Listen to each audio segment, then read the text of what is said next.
Happy Memorial Day weekend, everyone. As always, don't forget to click subscribe and the notification bell to get all my latest videos as soon as they upload. And also don't forget that sharing is caring. Anyway, while most of us are enjoying a 3-day weekend, let's visit 1408 real quick. It's just 40 pages from Everything's Eventual, and sticking with the source material verbatim would have made this movie about half an hour from start to end. And where's the fun in that?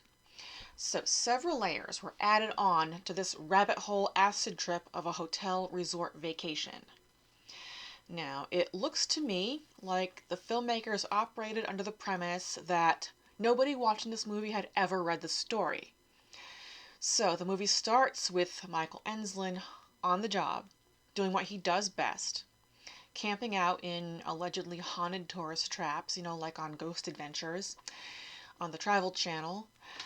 And he's got his ghost hunting equipment with him to debunk the surrounding mythology of this tourist trap and write about it. So, in this movie, 1408 is his second project during this frame of time. The movie and the book come together in similarity when Mike Enslin meets Mr. Olin at the Dolphin Hotel to talk about renting room 1408. And Olin immediately makes every effort to persuade him against renting room 1408.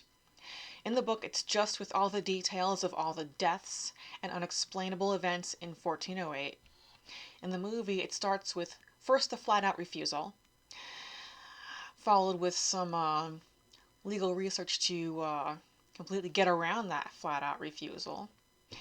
Then distractions on Olin's part with briberies, including sports tickets, a bottle of very expensive scotch that comes back into play later on in the movie.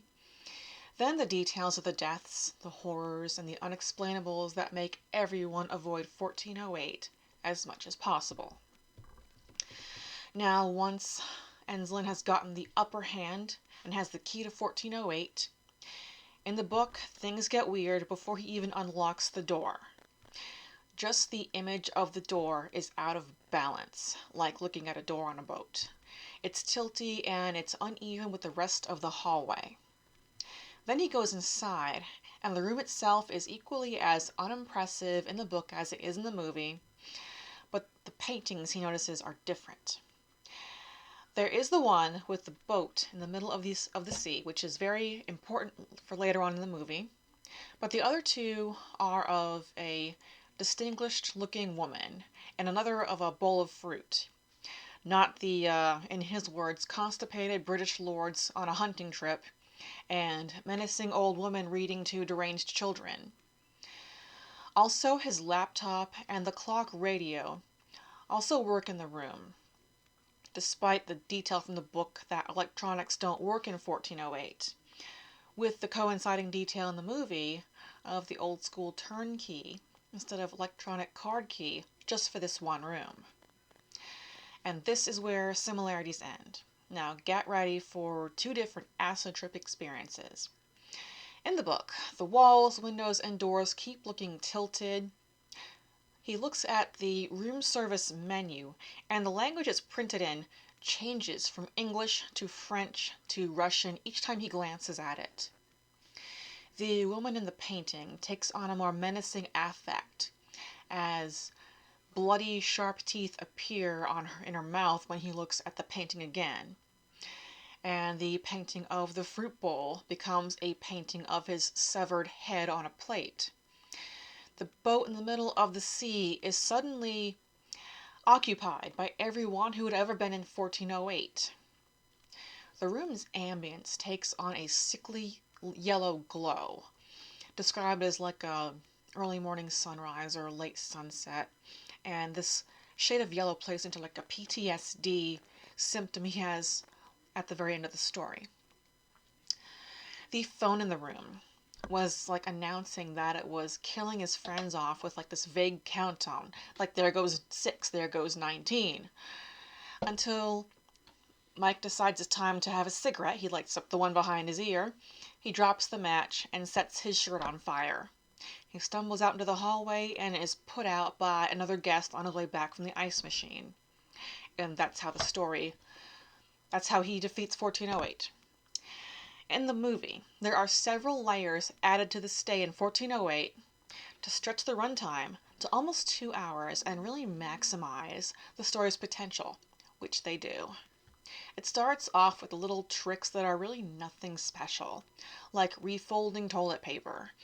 Then it quickly escalates to the hour countdown on the alarm clock to coincide with Olin's warning that nobody lasts an hour in room 1408.